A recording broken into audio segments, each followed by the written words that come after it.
नमस्कार मित्रांनो, मी प्रवीण कुलकर्णी आणि तुम्हा सर्वांचं पुन्हा एकदा कुलकर्णी कन्सल्टन्सीच्या नॉलेज सेंटर वरती मनापासून स्वागत आहे।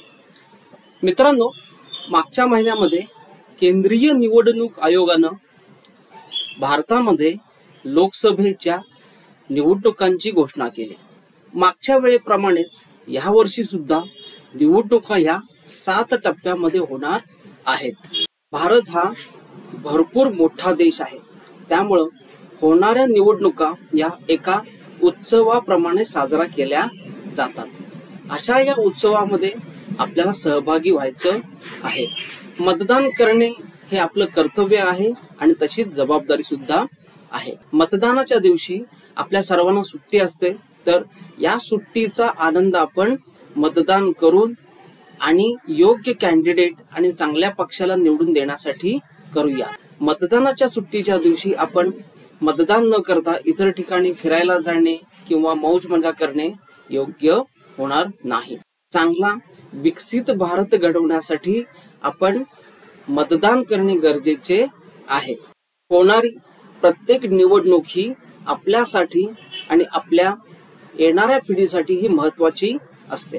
ते पाहूनच आपण योग्य असं मतदान करावं आणि विकसित भारताच्या दृष्टीने आपण पावलं टाकावीत। आपल्या क्षेत्रामध्ये उभे असलेल्या सर्व उमेदवारांचे काम किती चांगले आहे, त्यांचा प्रभाव किती आहे, त्यांचा प्रामाणिकपणा किती आहे, तसेच आपले प्रश्न कोण अधिक प्रभावीपणे लोकसभेमध्ये मांडू शकेल, भारताच्या विकासाच्या दृष्टीने त्यांचं योगदान कितपत असेल, या सर्वांचा विचार करून आपण मतदान करावे। आपण स्वतः ज्याप्रमाणे निवडणुकीच्या मतदानासाठी जात आहात, त्याचप्रमाणे आपण आपल्या नातेवाईकांना, मित्र आणि इतर लोकांना सुद्धा मतदान करण्यास प्रवृत्त करावे, त्यांना प्रोत्साहन द्यावे।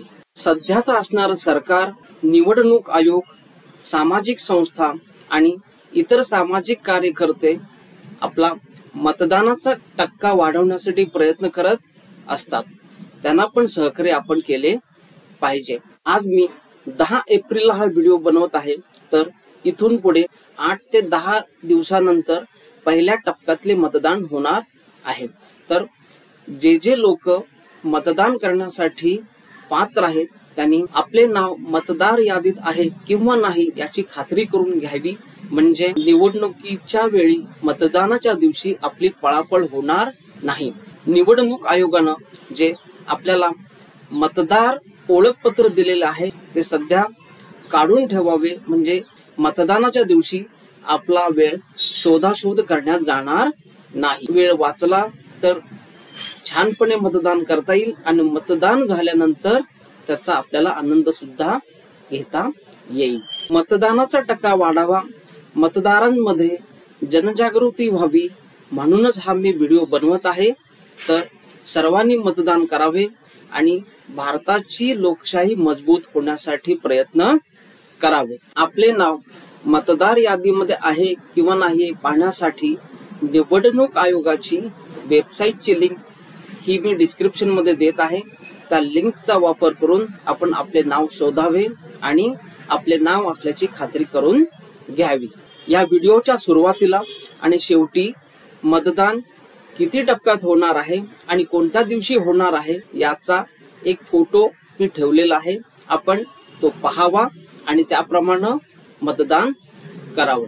तुर्तास इथेच थांबतो। व्हिडिओ आवडल्यास लाईक करा, चॅनल सबस्क्राईब करा आणि शेअर करा। धन्यवाद।